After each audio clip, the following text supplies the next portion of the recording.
আসসালামু আলাইকুম। আশা করি সবাই ভালো আছেন। আলহামদুলিল্লাহ আমরাও ভালো আছি। তো আজকে আপনাদের সাথে শেয়ার করব ব্রয়লার মুরগি রান্না করব। প্রচণ্ড ঠান্ডা লাগছে, নাক বন্ধ হয়ে আছে, যার জন্য দীর্ঘ কয়েকদিন ঠান্ডার কারণে, অসুস্থতার কারণে ভিডিও আপলোড দেওয়া হয় না, ভিডিও করাই হয় না। তো আজকে ভাবলাম তো রান্না করতে আসছি, তো দেখি ভিডিওটা শেয়ার করি। তো একটু চলেন, চুলা দিয়ে দিয়েছি তেল, আলু দিয়ে রান্না করব।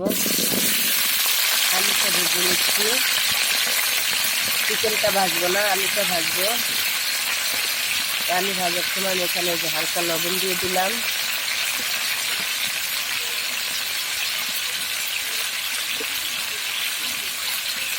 হালকা হলুদ দিয়ে দিলাম,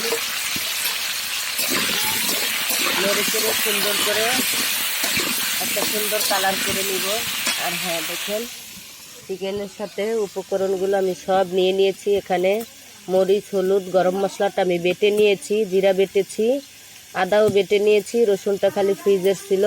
তো সব মশলাগুলো আমি বেটে নিয়ে, তো জানেনই কী গরম মশলা আমি বেটে নিয়ে রেখেছি। এখানে সব মশলা, গরম মশলা, আদা বাটা, রসুন বাটা, জিরা বাটা সব কিছুই আছে, সাথে মরিচ, হলুদ আর হ্যাঁ লবণটাও নিয়ে নিয়েছি, যাতে একসাথে দিতে সুবিধা হবে, যেহেতু আমি দিয়ে দিচ্ছি।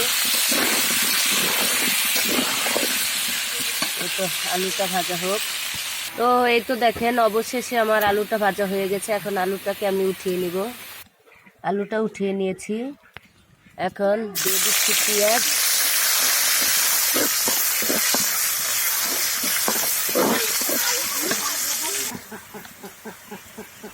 এখন আমি এই যে সব মশলাগুলো দিয়ে দিচ্ছি।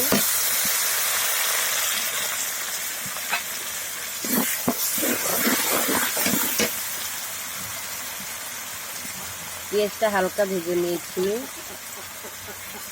এখন মশলা কষানোর জন্য একটু পানি দিয়ে দিব। এখন মশলাটা কষাতে থাক।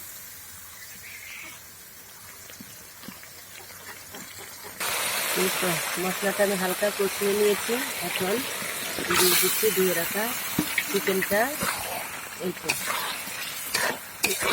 চিকেনটাতে আমি কোনো ঝোল দিব না কষানোর জন্য, কারণ চিকেনে যেই পানিটা উঠবে, এটা আর যে মশলাটা ভিজে ভিজে রাখছিলাম, এটা থেকেই সুন্দরভাবে কষানোটা হয়ে যাবে। আর হ্যাঁ, মশলা আর কী দেখাবো, মশলা তো সব দেখালাম, একবারই সব মশলাগুলা রেখেছিলাম বাটিতে, ঢেলে খানি দিয়ে দিলাম মশলা। আর হচ্ছে আপনার হলুদ মরিচ যে যার পরিমাপ মতো যে যতটুকু খান ততটুকুই দিবেন। কেউ হচ্ছে হলুদের কালার বেশি পছন্দ করে, কেউ হালকা কালার দেয়, আবার কেউ ঝাল বেশি খায়, কেউ কম খায়।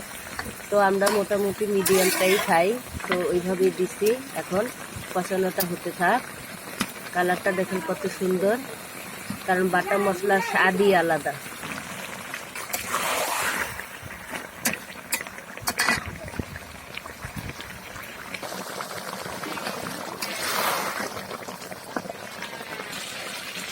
তো দেখেন কষাতে কষাতে তেলটা ছেড়ে দিয়েছে, মশলাটা আবার পারফেক্ট হয়ে গেছে, চিকেনটাও সিদ্ধ হয়ে গেছে। এখন আমি ভেজে রাখা আলুগুলো দিয়ে দিচ্ছি। আলুগুলো দিয়ে আমি কয়েক মিনিট নেড়ে চেড়ে নিব।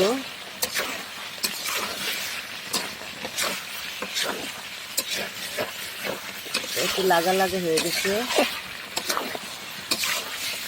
আর কালারটা কি সুন্দর, আর মানে ঘেরানটাও অনেক সুন্দর আসছে, কারণ সব বাটা মশলা, গরম মশলাটাও আস্ত না দিয়ে সব মশলাগুলো আমি বেটে দিয়েছি। তো তো এই তো দেখেন, অবশেষে কষানোটা আমার 2-3 মিনিট কষিয়ে নিয়েছি। এখন আমি ঝোলটাকে দিয়ে দিচ্ছি। এই তো এতটুকু ঝোলেই আমার হয়ে যাবে, কারণ যেহেতু সব কিছু সিদ্ধ হয়ে গেছে। তো এই তো হতে থাক।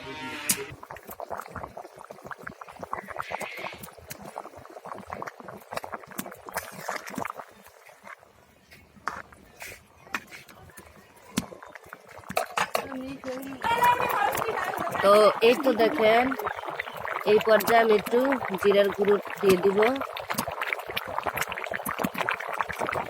সাথে সুন্দর ফ্লেভারের জন্য আমি কিছু কাঁচামরিচ চিড়ে রেখেছি দিয়ে দিচ্ছি।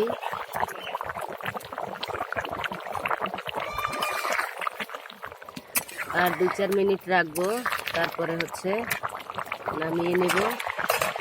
তো এই তো দেখেন অবশেষে তরকারিটা হয়ে গেছে। এতটুকু ঝোল লাগবে যেহেতু আলু আর চিকেন। তো এখন আমি উঠিয়ে নিব। আলুয়ে ঝোল টানে, ঝোলটা একটু টেনে যাবে। তো এই তো অবশেষে তরকারিটা আমি নামিয়ে নিলাম। কেমন হয়েছে কমেন্টে জানাবেন। ভিডিওটা ভালো লাগলে শেয়ার করবেন, লাইক কমেন্ট করবেন। আল্লাহ হাফেজ।